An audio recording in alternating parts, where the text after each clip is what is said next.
Let's make a movie. Alright.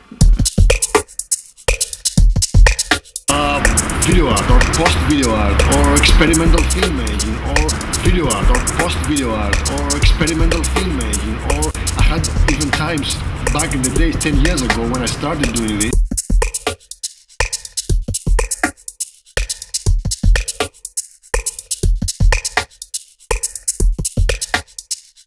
where people couldn't really tell what I do, and even myself I couldn't say what I do. It was something between video art and filmmaking, experimental filmmaking. Sometimes it looked more like a short film, sometimes it looked more like a video, experimental video. That's it. Experimental video. Experimental video. I think that life is art, isn't it? You can live your life like it's a piece of art. You can live your life like it's a piece of art. As being an artist, I'm not really a part of society. As being an artist, I'm not really a part of society. I'm not really a part of society. That's the first thing. I'm to some extent stigmatized by it. Do I consider myself an artist? I would say no, but it doesn't make sense. And no. As a person who lives out of society, yeah. What do you call yourself?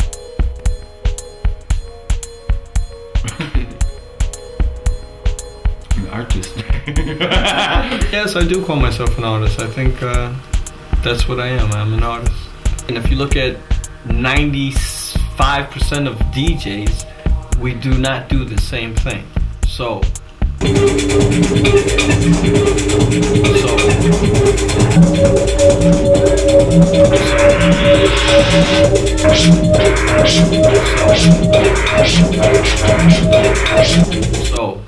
I would consider what I'm doing more artistic.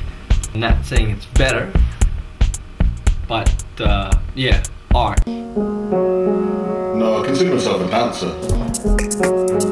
No, I consider myself a dancer. Yeah, you know this thing about calling yourself an artist, an art and all that stuff? I don't believe so much in saying this, I believe in doing this. Something about light, I give the light. And then doing this.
And before my life, my other young life, I've been somewhere else, in the Rhine part.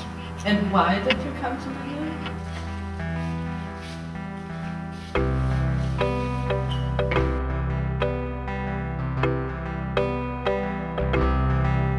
Why I came to Berlin? Because it was the only solution to study fine art. Not because the professor was so excellent, but Munich at those time was very conservative. There I didn't want to go. Düsseldorf, they didn't want to have me because I knew the professors too much familiar.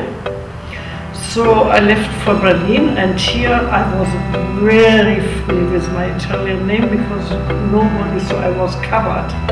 Nobody knew when I started here to study who I am, from which family.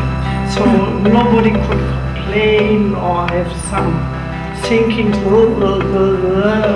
but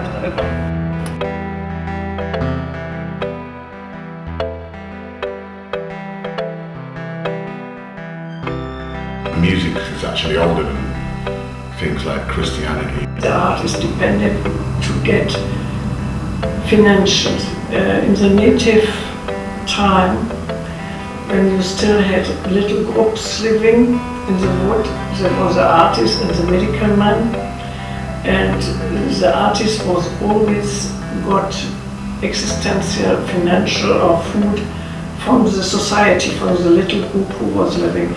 Now we don't have this little system because we are global, so.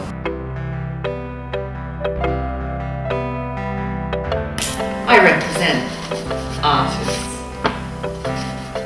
I'm a book artist. I look after their interests and make sure that they're happy, basically, along the way, and that things get done and that they can concentrate on their art.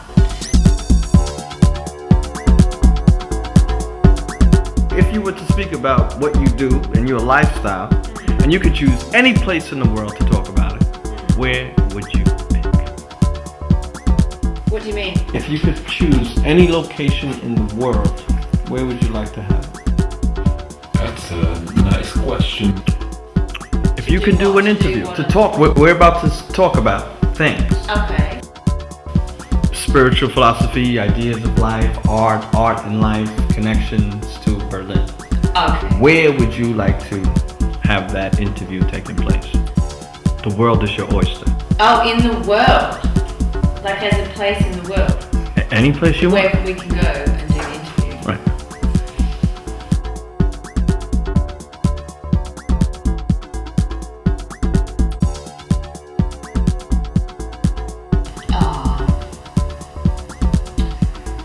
Well, why not here? I mean.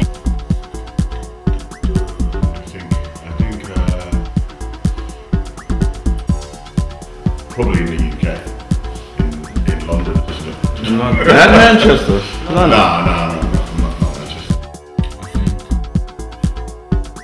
I think it would be very nice. It would be under full moonlight. London. Any particular place? A club? A street? Big Ben?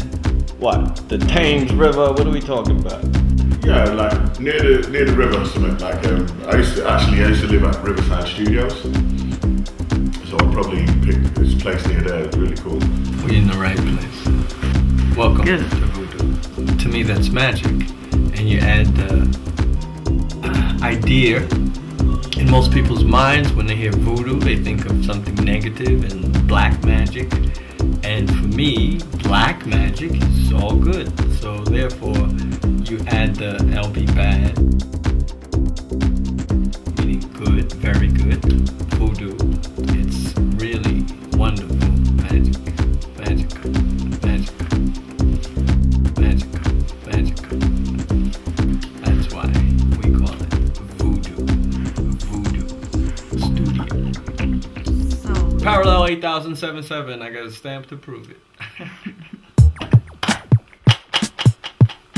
Is it clear? Mm-hmm.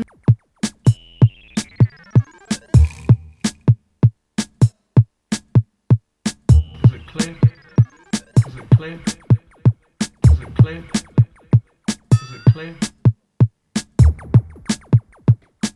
Wenn es ein Interview über Berlin ist, dann sollte es in Berlin sein.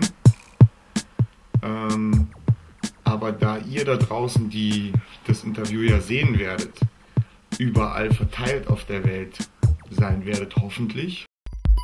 I would rather choose places where I made some shots or some scenes of my films, and I really love them. These are two places. One is in New York, in Coney Island, which I totally love, especially in the autumn, when it's getting emptier and grey. And the second place would be the old airport Tempelhof in Berlin, which actually is closed now.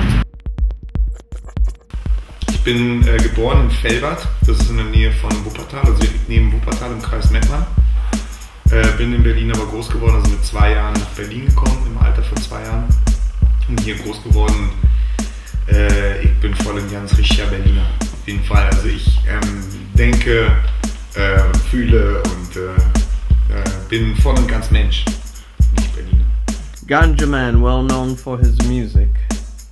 The question is, what else do you create other than music? Many different things, like also I create ideas. I create many different kind of things. I'm really a funny guy. I create many funny things. I create group actions. I organize all my friends and we go out and have some nice bumper car drive and stuff like that. I create videos. I create pictures, like artwork, design, yeah, things like that. I love to work with audio-visual aspects and bring them together, like video, camera, tape, cut, edit, visual effects like 3D or something like that. I love everything that have sounds and visual effects, and I love to create things that merge these two worlds together. As a DJ, I'm not just a DJ. So what are you? Well, a performing artist, live DJ, I'm a musician first, blah blah, producer, right? Want to be film director? Astronaut, sort of. I'm living in Berlin since, let's say, the end of 2007. I'm not quite sure. Why did we come here?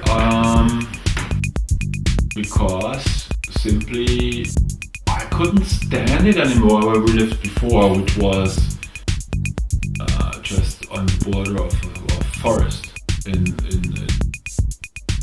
outside, and it's basically a very romantic setup, but after 3 winters you don't want to have a 4th winter, so Got a house near the forest. A cabin. And why? Yeah. Were you escaping some?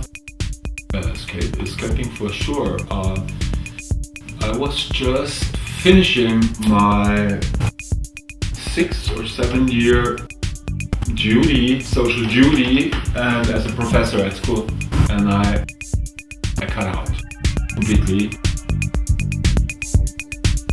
I feel like it's only my headquarter, because since the global time, for me, never mind where I'm just use it, because I want to move out 1996 when I finished the Obelisk out from Berlin, and somehow for a love story I did stay.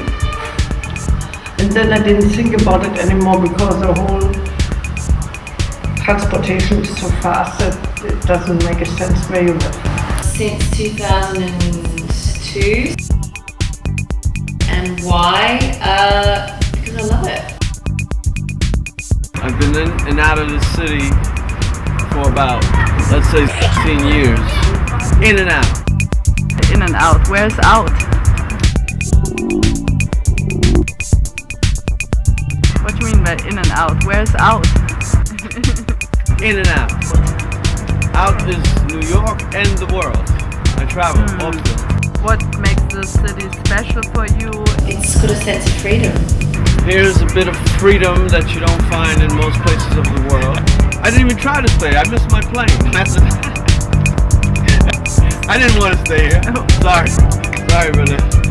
I was told, yo, you come home 18 September. So, 18 September, I started to get ready and go to the airport. I got to the airport 18 September. My flight left yesterday because I arrived in New York on 18 September. And it was like, oh, then it was a special ticket. So it was a weekend, I'm almost sure. And what they said was, oh, your ticket comes from Texas. And Texas is 10, 11 hours behind or behind. And they're not going to be in till Monday, da-da-da. And it just kept going, and they couldn't do anything. They said, we could probably get you a new plane ticket, blah, blah, blah, blah, blah. And yeah, the new plane ticket never came. That's how it happened. Name a few of your inspirations. People or things you learned from, or which has influenced your work? Inspirations. Definitely 60s cinema. The French and the Italian wave, like the French wave vibe. Godard, mostly. From Italians, Antonioni, very much. Inspirations is also Berlin as a city. Some German film directors like Haneke, it's big inspiration for me. I would say in general, all black and white films, no matter what era. I would say things like the synthesizer. I've learned a lot from just like a basic, so like a Roland synthesizer, SH101. I've learned a lot from that. That was influenced from listening to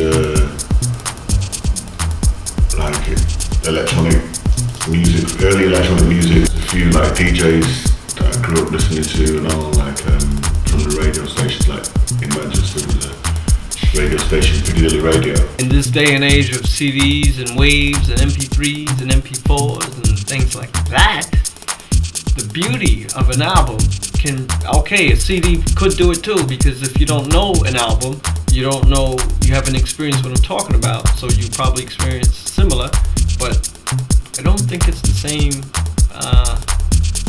help me, same strength, that's not the word I want, but it's the same amount of power.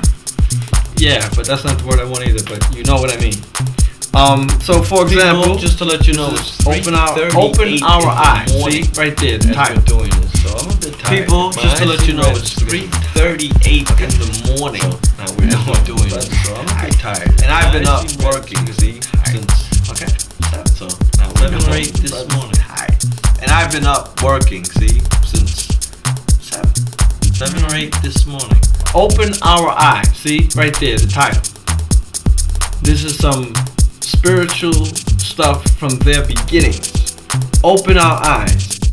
Open our eyes. That's an album. It's great. It's big. It's 12 inches. You know what I mean? 12. This album is one that really touched me. Like, wow. I used to stare at this Earth, Wind and Fire. All in all. Now this is a real album. You understand? That's a real album. That's an album, and I used to spend hours even, okay, while it's playing, I'm listening and I'm looking. I'm listening and I'm looking. I'm listening and I'm looking. And I'm feeling this. Because if you see Egyptian, African, black, gold, the light, the pyramid, it's all, yeah, alienist, you know what I mean? It gets deep, it gets deep. You go deep, it gets deep. And Maurice is deep. Earth and Fire, every member of the band has to be deep. And then on this side, just to show you, it's rocket ships and it's obviously not of this world. All in all, Earth, Wind and Fire. It's probably Pleiades, I don't know, okay. So, what would you say about, Cat? No, I have a question. How do you feel you fit in Berlin? I do and I don't. I fit here because this is a place anything can happen, anybody can be. And I've noticed for sure, Germans are comfortable around foreigners, most Germans, Berliners. People from other places who come here, that, I don't know, they didn't get it yet. They didn't get it. So, but my comfort is cool. I don't feel, it's a two-way question also, double-edged sword. Because, for example, it's this thing. I feel I live in New York, in Berlin. And it's because I have a small world of my own. And I don't know if that would have occurred if Germans weren't so German. And Germans will say that, so nobody has to get mad at me. What I mean, for example, the distance from people, for example, your neighbors. Where I'm from, somebody moves in close to you, near you, even across the street, it's kind of normal. Somebody that's already there, they come and knock on your bell, greet you. Hello, I'm Joe from fucking across the street. What's up? Who are you? And it's like, you know, that's how you get to know people, and it's normal where I'm from. Here, that is like, doesn't happen. They don't do that. They're not interested.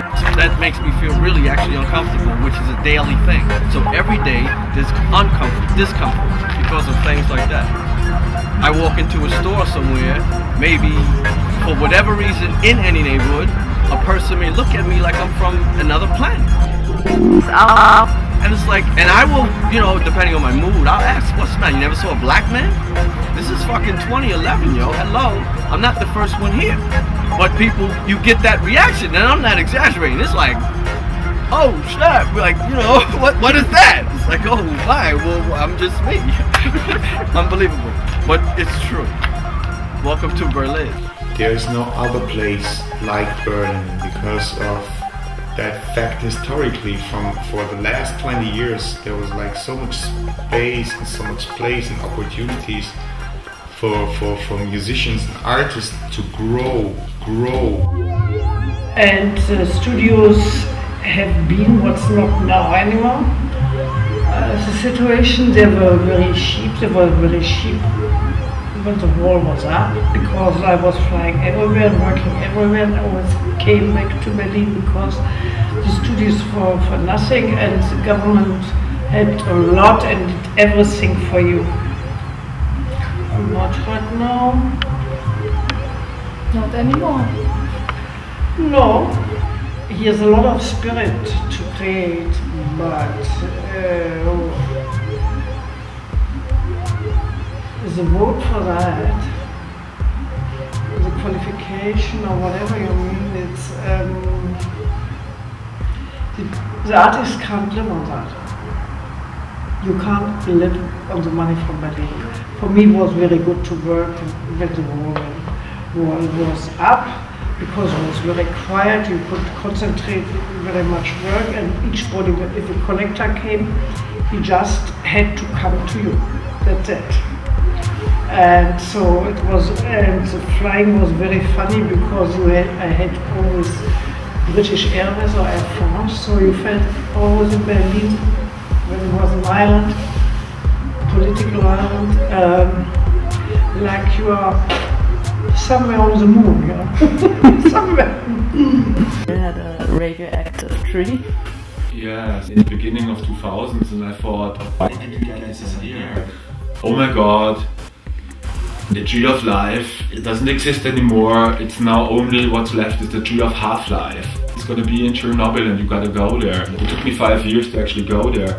So first I want to learn a language. I thought it would be the Arabic language, as a matter of fact. And I started and I found out it was too complicated for me. So I started to learn the language of the atoms. Why did you guys here? As far as I could understand them, I was talking to physicians, I go to research labs, and what is a Geiger counter? Oh, this is plutonium. How does it actually feel?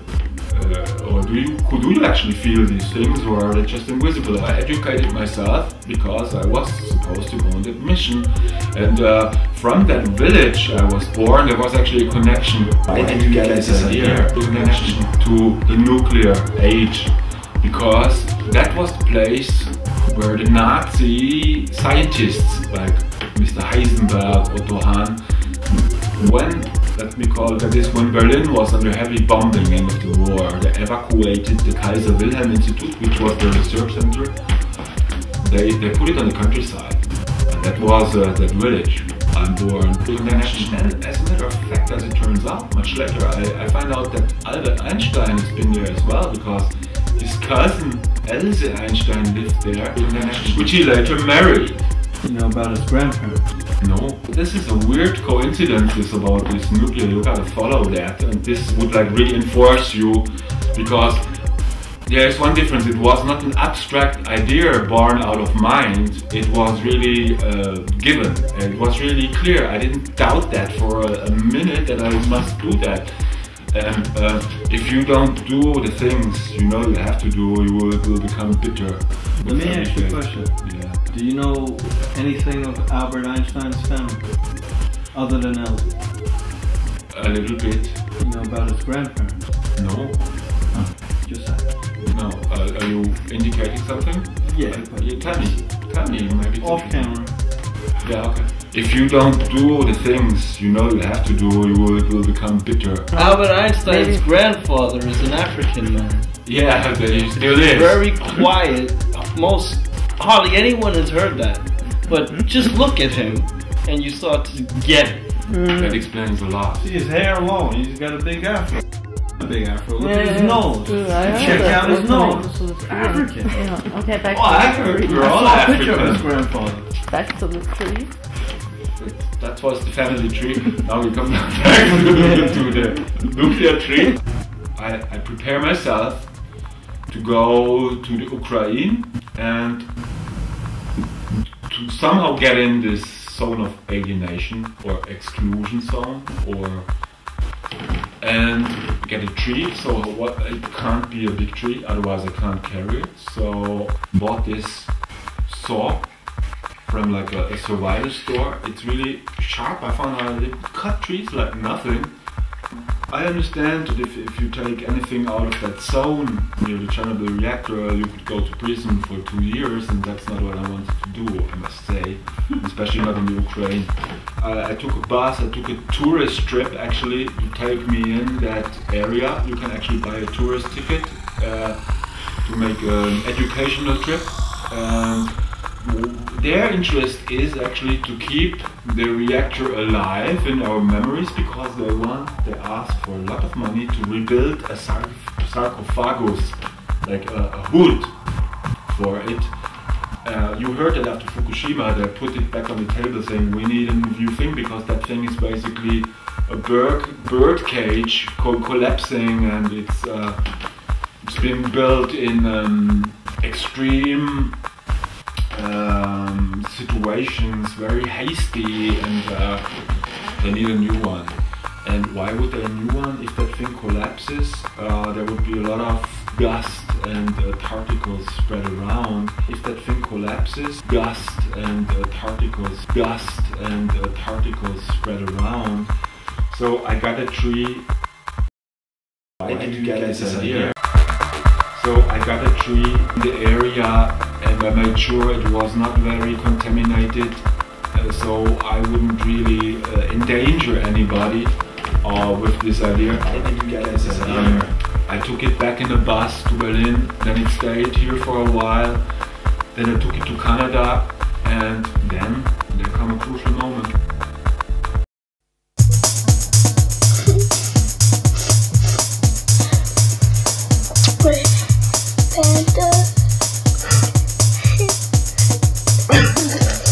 That was a commercial. And then there come a crucial moment, because on the immigration form in the airplane they ask you some things like where you come from, and they ask do you actually bring wood? The people that the new people and the newer people and the even newer people only know like the uphill stuff that I had to do, the really old, the first things, and usually they'll say that's helped them with their influence or whatever. And I kind of moved on about, I'd say like about 20 years ago from that whole situation, but like... You mean that sound? Yeah. You say situation. That sound, but it's still around, and it helps them out in their way. But like, it's like if you're on a journey, and you know, well, the way I feel is like I'm on a journey. It's like as if I was traveling through, say, like a desert, and I'm meeting little groups of people on the way, and some of them are basically recognizing the starting of my journey, and most of them are trying to encourage me to go back to the starting of my journey, which kind of impossible. On the immigration form, they ask you some things like, where you come from, do you actually bring wood? Or, you know, what they mean is... Wait, you went from Chernobyl to Berlin, temporarily, and took an airplane to Canada, to Montreal. But you just carried the rock, the tree with you? Yeah. Yeah. How big was it? It was, I think it was 5 pieces that were each one this big. So the whole tree was maybe 150. Why did you carry? Because I wanted to bring it to Canada and build it in the financial district of Canada as an oracle. Illuminated by red light, because its home place is the red forest, a glowing red forest completely fossilated by radiation. When you got it home or wherever, did you go over it with a Geiger counter? Yeah. And? There was not much radiation. And but I must say something. It's no good for you if you have only one Geiger counter. You cannot measure alpha particles with a gamma Geiger counter. So you'd need actually 2 or 3 Geiger counters. So I never knew if there was a particle, an evil particle on that tree. I found out interesting things because when I measured it here in Berlin, I found out that there was more radiation in Berlin than in most places at Chernobyl, actually. And like from the atmosphere. Alpha, beta, or gamma? Yeah, gamma. I had only like a gamma. Time to go. By the cosmic radiation. God. Yeah. But maybe radiation is not necessarily something bad. Yeah, I never thought it was bad because was bad. But gamma rays is also what they say is coming from the cosmos. Yes, that's true. And I felt a vibration sort of as I thought like, oh my God. Once you've been there, you understand that this is not a zone of exclusion. It's everywhere. You know, once you leave a place like this, go outside, you understand that this thing cannot be contained by machine guns and barbed wire, which is actually all rotting, all that wire is rotting. In your opinion, dance and stay away from religion. Okay. That's the basics of what you're saying. Yeah. Okay. I think the religion thing is a drug. Like in the early days, a lot of people, they needed that, you know. Did you grow up religious? I did. I grew up being restricted by that, but then okay. I found. About what age did you break out? Or did you realize you were breaking out? Between 8 and 10. Wow, very early. Yeah. Well, my message is like basically to get back to the dance. You know what I mean?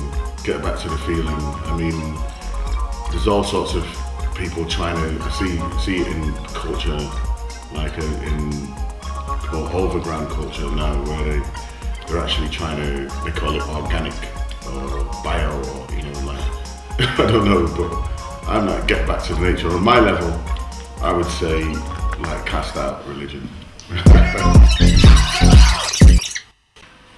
So I slept over the tree for 3 years. In Berlin, I've been here for about 4.5 years. Okay. Hey, I'm Sarah Kelly. I'm from Virginia, Richmond, Virginia.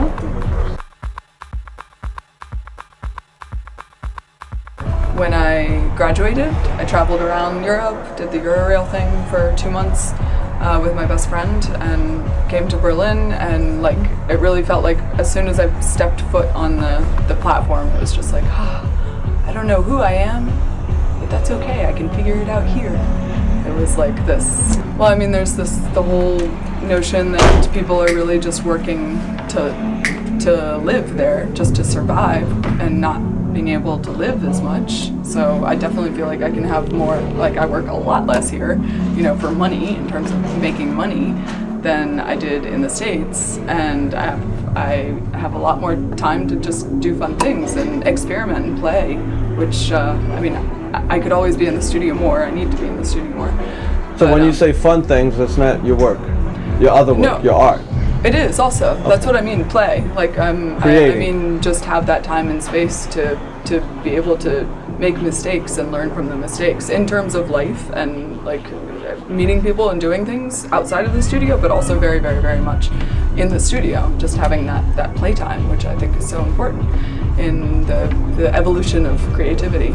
But it just came to my mind after, and I said like, oh my God, are you crazy? When the Fukushima happened, and I decided to throw the tree piece by piece into the river, which was a hard thing to do because suddenly people were interested in the tree. It was a prophetic vision. Which river? Spree. So I went down to the Spree and one by one throw the pieces in. The nuclear pieces of the tree, and knowing water, that they were slowly drifting by Miss Merkel's office. So I moved to Italy with them because they had to record the album and other stuff, but they were stuck there in Livorno, and I had to stay with them because I couldn't live them anymore. But we create something really bad. We stay together because we feel really sick otherwise.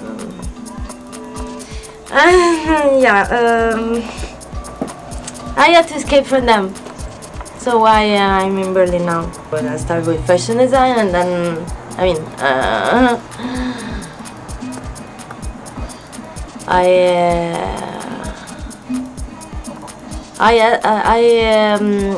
do you say? When you realize your dream. I realized my dream as a fashion designer actually. I done it. When I was at the other point, I just quit.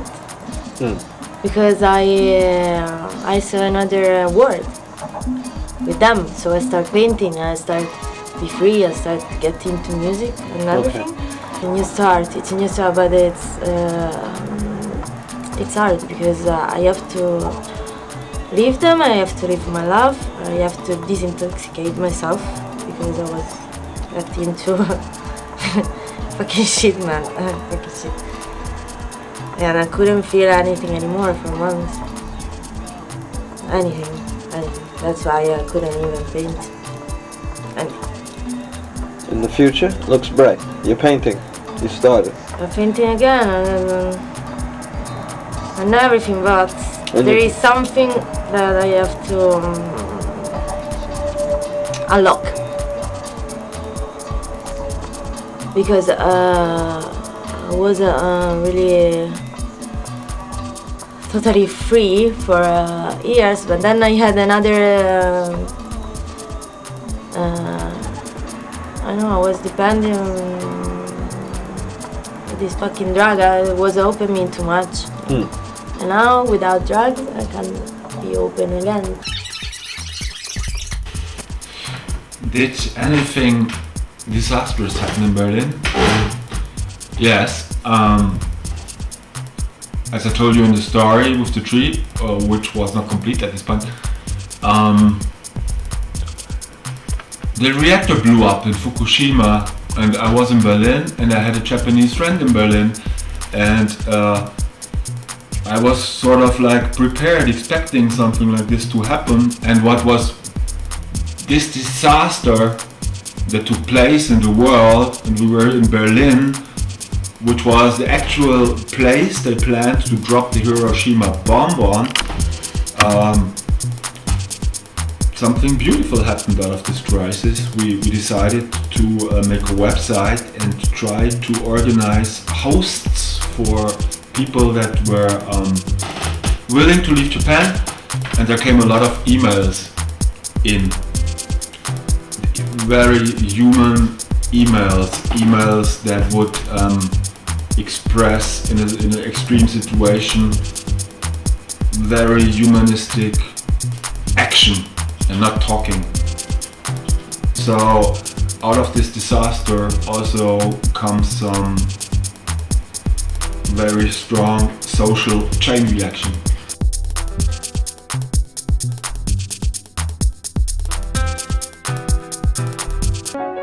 Ladies and gentlemen, a guy called Gerald on piano. Do you consider yourself a creator? Yeah. And do you create just one thing or many things?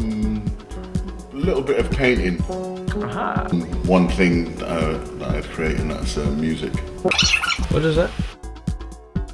Tractor. Okay. You don't have any other income, meaning you don't have a 9 to 5, 10 to 6, anything like this. You just do music, you do gigs. You're actually living out of the system, out of society. Agree? Yeah.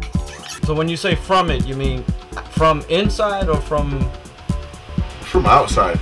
Because I mean, I'm not. If I was on the inside, I think then I would be. I'm living from the. I don't know. It feels like the energy from the music, in a way, and probably from the older music. I think now, because there's so much new music around, it's that everything basically has just become like an ocean of like sounds, and there's a few people who kind of pick up on what I'm doing, or I mean, I'm not really explained what it's about, and it is really hard to explain what it's about. The feeling doesn't feel like I'm living off the society, but I know that it definitely is that. You know, could you compare it, for example, as you're saying, you have to go into society to, let's say, to work, even though you create here. But that's what you mean. So you go into that world, into that society, yeah. And that's where you actually do another, or let's say, transactions. Yeah. So is it something like the Matrix? Yeah. Where you go into the Matrix from here, which is your own world, your own space, and then you go. And yeah, for sure.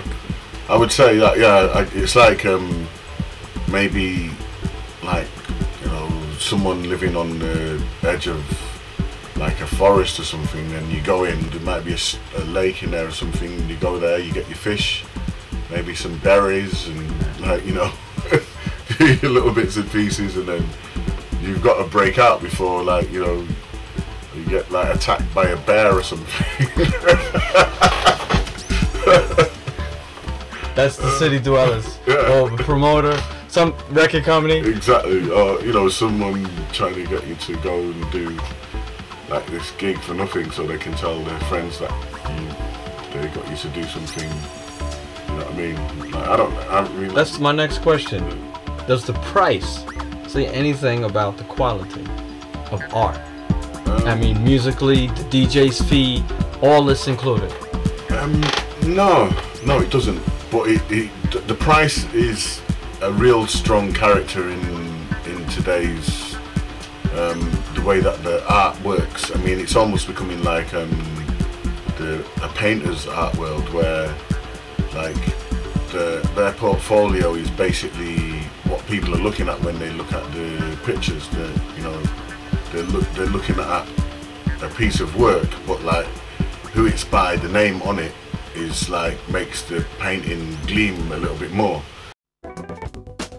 What would you think? Art and business? Is it a paradoxon, or does it go together, or it doesn't? It goes against each other.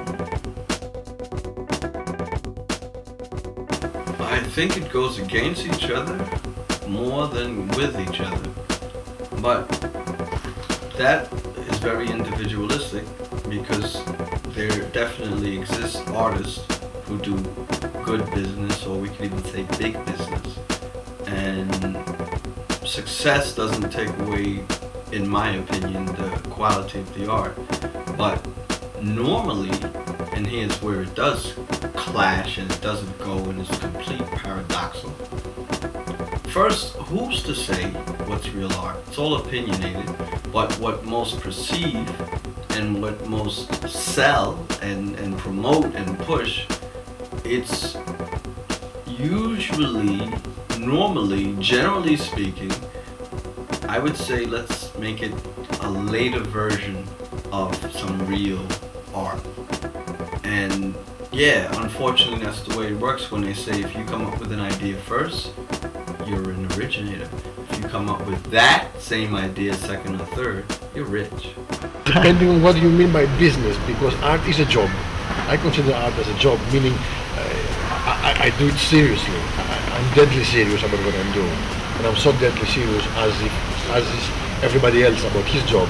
You know, when a doctor goes to the hospital to operate somebody, I guess he's deadly serious about what he's doing. He plays with human lives.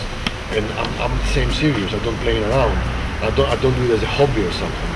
I'm very serious. So in that sense, my art is my job. Now, if you ask me if art is combined with business, yeah, if job has to do also more or less, and soon or later, with some kind of financial security, to give you the opportunity and the possibility to produce more.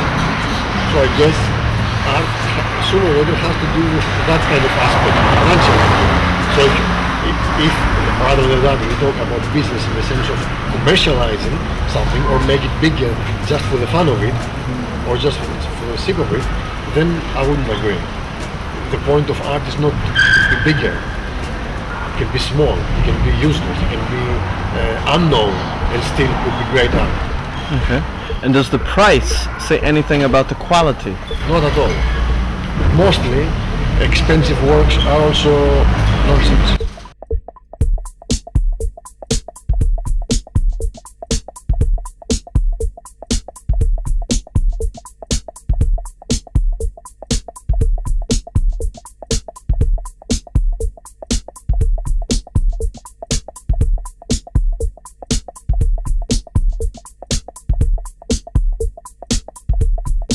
How many head spins you could do.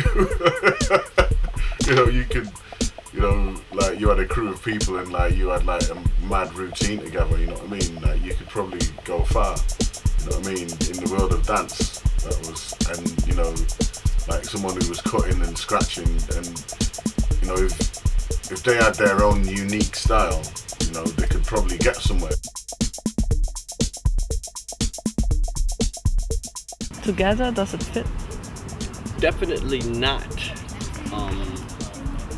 Society, when we say in general, we're all speaking of general, and in general, society as a whole, it's, let's start off first with 9 to 5, 10 to 6, and working around that. And when you work around that, you're working to pay for where you have to go when you finish with that. And you're there for a few hours in somewhat comfort for many people, for many more, not even that, but this, that system. My own thoughts, I don't think we should be surviving, we should be living. And most people are surviving and they work to survive, and that's it. Even if they don't realize, that's it. And this idea of freedom versus that slavery, modern day, people need to wake up. Action. I mean, I realized my dream. Oh my God. I think the only Christian thing which I really think it's very important that in the Bible they say that love keeps the things together, human being together, and that's very important.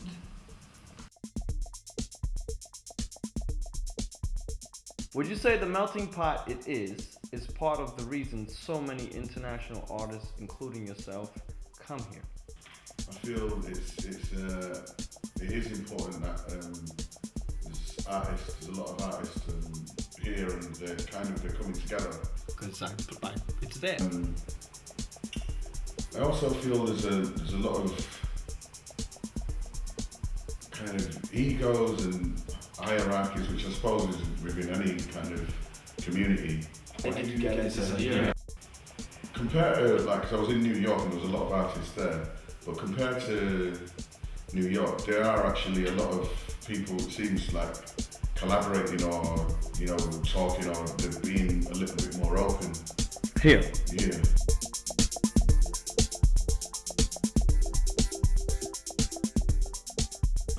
I create a chaos to set the things in order. Music, sound,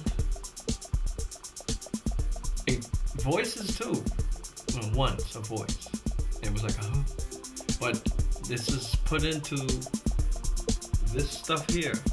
And I didn't do it. I did not do it. Sometimes I hear a keyboard or something. I just did not do it.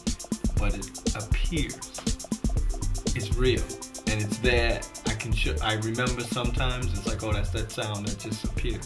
Because it's there. It's amazing. And to me, that's magic.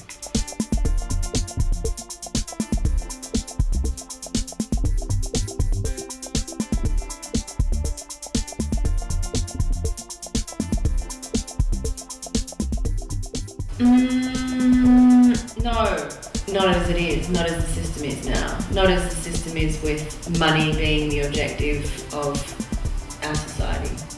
Because this, yeah, does not work. That's it. That's it.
Cut.